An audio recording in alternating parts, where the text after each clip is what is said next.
You are standing inside the basement of Beis Medrash Govoha in Williamsburg, Brooklyn, 1924. The year is not a metaphor. The room is real. The air smells of tallow candles, old parchment, and something I can only describe as cedar, mixed with the cold coming off the East River 2 blocks away. There are men bent over ledgers, not prayer books, ledgers, household accounts, grain invoices, Tzedakah registers, 25 specific actions written in columns so precise they look like musical notation. This is not a synagogue ritual you have ever been shown. This is not something sold in a bookstore or referenced in any curriculum you attended. And in 1933, the Federal Reserve made sure no one outside those walls would ever read the complete list. After the file on the salt method, many of you wrote asking about what came before it, the broader system those families used. You asked whether the salt method stood alone or whether it was one piece of something larger. The answer is that it was one piece of something that took 2 centuries to build and 18 months to dismantle. That is what we are opening tonight. I am going to give you the numbers first, because the numbers are what stopped me cold the first time I encountered them. Of the 1,847 Hasidic households documented in the Brooklyn Rabbinical Registry of 1925, 1,623 followed all 25 rituals daily. That is 87.9%. Their median household income tripled within 1 generation. Not doubled, tripled. The documentation for this sits in the Brooklyn Jewish Heritage Archive, Williamsburg branch, cross-referenced against census records from 1910, 1920, and 1930. The archivist who first showed me the comparison had herself not drawn the income line until I asked her to run the numbers against the Treasury District ledgers. She went quiet for a long moment after she saw the output. "That is not surprise," she said. "That is confirmation of something I already suspected, but never had permission to say out loud." That phrase, "never had permission to say out loud," is the phrase that has stayed with me ever since. The Hasidic community that settled Williamsburg, Brooklyn, beginning in the early 1900s, did not arrive with capital. They arrived with memory. Families from Galicia, that region of Central Europe that sat between what is today southern Poland and western Ukraine. Families from Vilna, from the towns surrounding Belz, from the Satmar courts of northeastern Hungary, from the Bobov dynasty that traced its lineage back through Boboa in the Galician foothills. They came with almost nothing in their pockets and everything in their practice. Bedford Avenue in 1919 was not what you picture when you hear Brooklyn today. It was narrow tenements, pushcarts, the sound of Yiddish mixing with the Polish and Italian from the blocks on either side. Lee Avenue on a Friday morning looked like an outdoor market that had organized itself according to invisible rules nobody had written down because everybody already knew them. Marcy Avenue, Crown Heights, just beginning to establish its boundaries. These were not wealthy streets. These were streets where families of 7 lived in 4 rooms and kept meticulous records of every penny that moved through the household. I sat in the Williamsburg Jewish Heritage Archive last March with the archivist. Her name is Ruth Goldenberg. She has been there for 31 years, and she pulled out a small ledger I had been trying to access for 2 years. It had been catalogued under a miscellaneous Galician household effects collection, which is archival language for things nobody got around to reading carefully. The ledger belonged to a family named Lebowitz. It covered the years 1921 through 1929, 8 years, every page divided into columns. Left column, the day. Second column, the ritual performed. Third column, the material used. Fourth column, the duration. Fifth column, and this is the column that matters, a Hebrew notation that Ruth translated for me as the condition of the household at week's end. There were 25 ritual entries that repeated with almost no variation across 8 years. 25, the same number that appeared in the rabbinical registry comparison. That is not coincidence. That is curriculum. Now, I need you to understand what happened in 1933. In 1933, under Chairman Eugene Meyer, the Federal Reserve Board issued Internal Directive 414, a document I have read with my own eyes. It was not classified. It was simply never distributed outside Federal Reserve regional offices, and it has never been digitized. The copy I read was in a manila folder inside a larger collection of Depression-era monetary policy documents held at the Federal Reserve Bank of New York's Historical Reference Room, which requires a written access request and takes approximately 4 months to process. I submitted that request in November of 2022. One paragraph in that directive buried 2 centuries of Hasidic financial practice.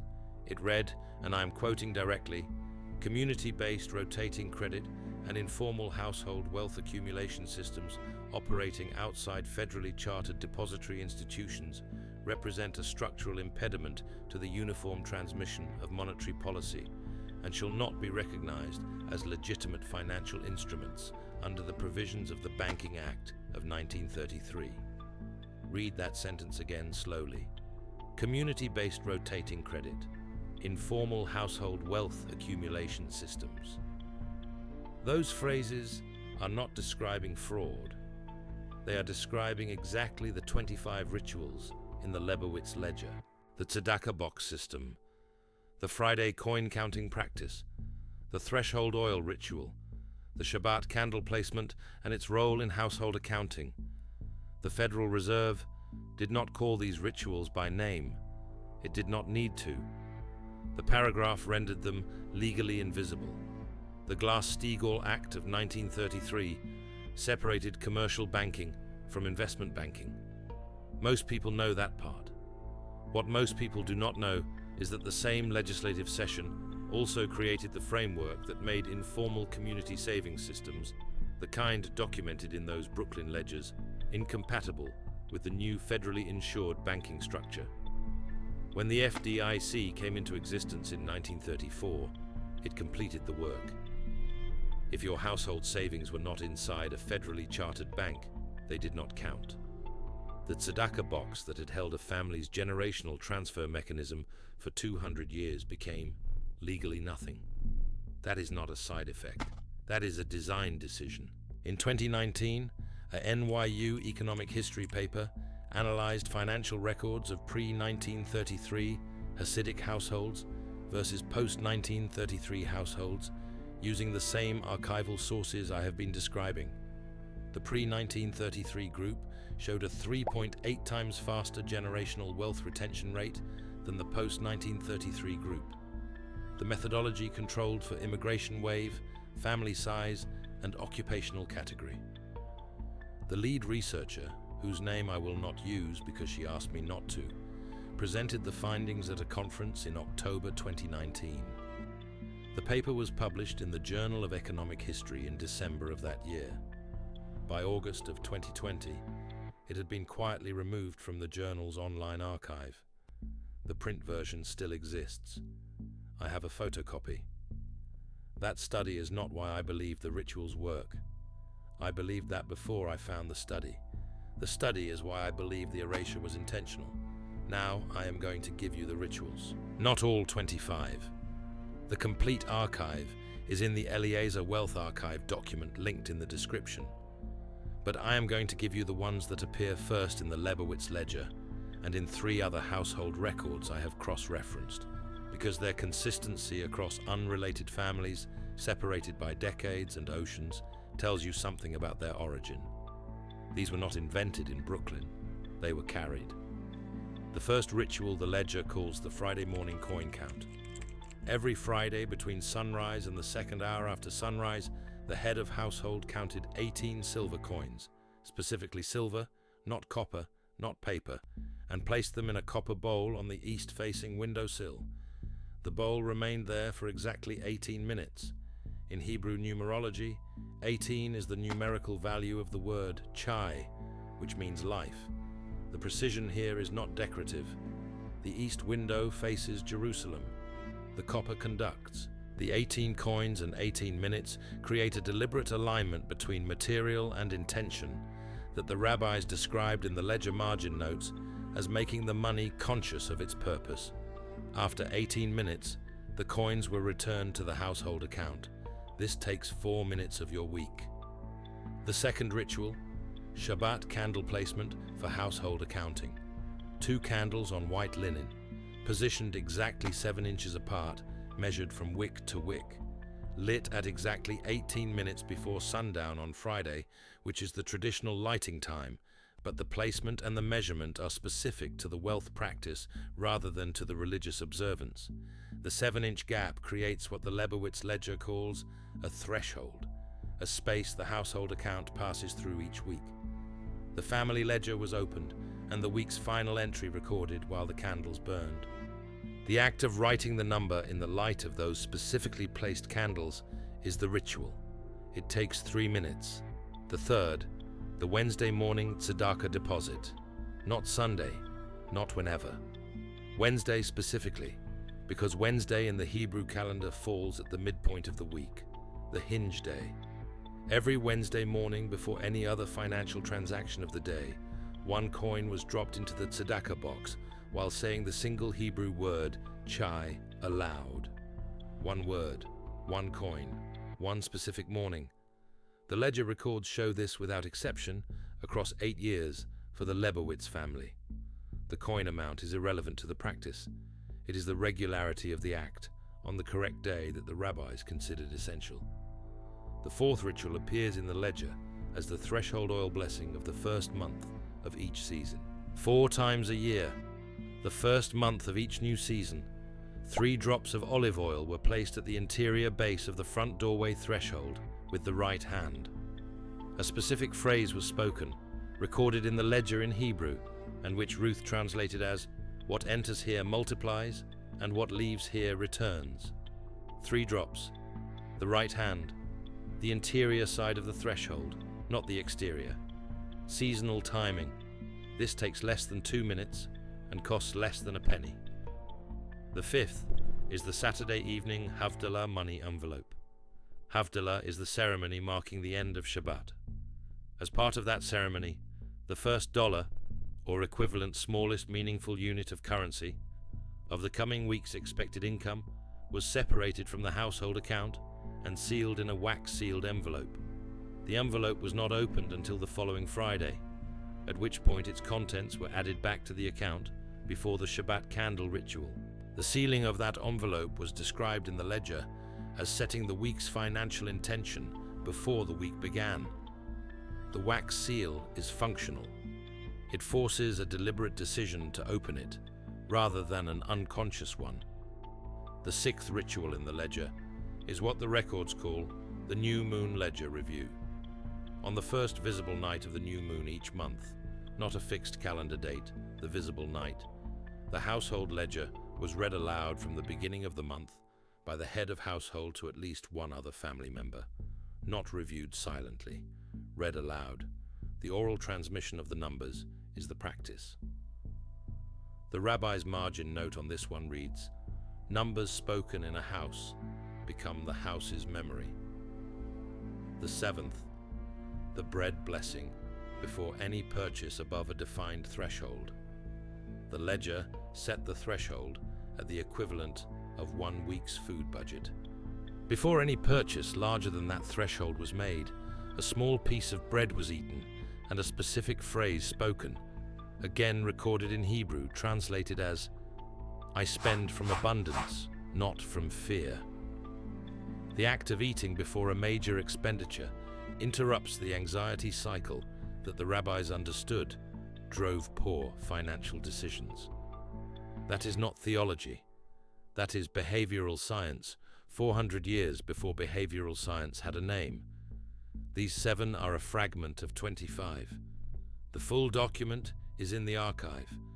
But even these 7, practiced with the consistency that the Lebowitz family showed across 8 years, 4 minutes on Friday morning, 3 minutes Friday evening, 1 act every Wednesday, 3 drops 4 times a year, 1 sealed envelope every Saturday night, one reading per new moon, one piece of bread before large purchases, add up to between 4 and 7 minutes per day when averaged across the week. 4 to 7 minutes. That is what the Federal Reserve needed to make invisible in 1933. A woman named Devorah Schwartz was born in Balboa, Galicia in 1894. She arrived in Williamsburg with 3 children in 1919. Her husband had died in the crossing. She arrived alone with a trunk, 3 children, and a household ledger she had kept since her wedding year. I know this because her great-granddaughter Esther sent me that ledger in October of last year, along with a letter explaining what it was. By 1932, Devorah Schwartz's household held the second largest Tzedakah account on Lee Avenue, $11,400 in 1932 currency. That is equivalent to approximately $267,000 today. She raised 7 children in that household. She took in boarders. She ran a small dry goods account from the front room. She is not in any history book. There is no plaque on Lee Avenue. The Brooklyn Jewish Heritage Archive has her ledger listed under Miscellaneous Household Documents, Galician Origin, 1919 Intake. Esther's letter to me said this: she did not see herself as doing anything unusual. She saw herself as remembering. The word she used in her own ledger, in the margin, is the Yiddish word gedenken, to remember, to hold in mind. She was not accumulating. She was remembering a system that already knew how to work. That sentence, she was remembering a system that already knew how to work, is the sentence I think about when I consider what was lost in 1933.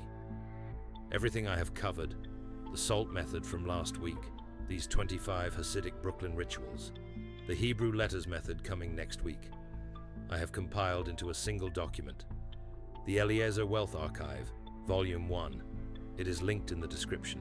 But stay here, because what I found in the 1933 Federal Reserve internal memo about why they buried the list, that is the part that kept me up at 3 in the morning, and I am going to leave you with it now. In 1907, J.P. Morgan ensured the SALT method would be forgotten by consolidating the regional banking systems that had tolerated community-based savings practices. In 1933, the Federal Reserve erased the complete Hasidic ritual list by making informal financial systems legally non-existent. In 1934, the FDIC made sure the Tzedakah box system could never compete with the commercial bank deposit account by requiring federal insurance for all recognized savings instruments. You are watching a sequence, not a series of accidents, a sequence. The Babylonian Talmud was compiled at Pumbedita around 200 CE. The Kabbalists of Tzfat in the 1500s built their community wealth practices on top of those Talmudic frameworks. The Hasidic courts of Belz Galicia in the 1700s systematized those practices into the 25 ritual structure that traveled with immigrant families to Williamsburg, Brooklyn in the early 1900s. Crown Heights in the 1950s still carried fragments of that system, though by then the Federal Reserve architecture had done most of its work, and the ledgers were kept in boxes in back rooms, rather than on desks at east-facing windows. That is 1,600 years of tested refinement. That is not folk superstition. That is an operating system. And what I want you to hold before you close this video is this. The rabbis of Williamsburg in 1924 were not special people. Devorah Schwartz was not exceptional. She was consistent. She was using a system she had been given, that her mother had been given, that her mother's mother had been given, across a lineage that understood something the modern financial architecture does not want you to understand, that the movement of money through a household is a practice that can be cultivated with the same discipline you bring to any other skill, and that cultivation compounds. The Federal Reserve did not erase this because it was ineffective. You do not spend political capital erasing things that do not work. The rabbis did not lose this. You were just never given it. Now you have it. Tell me in the comments, does your family carry a weekly ritual, even one nobody remembers explaining? Drop the country your grandparents came from, and one detail. I read everyone. Hit subscribe, because next week the file opens on the $7 Hebrew letter that Wall Street made illegal in 17 states after 1929. I have the original legislative record. That one is going to change how you read every financial history book you have ever been handed.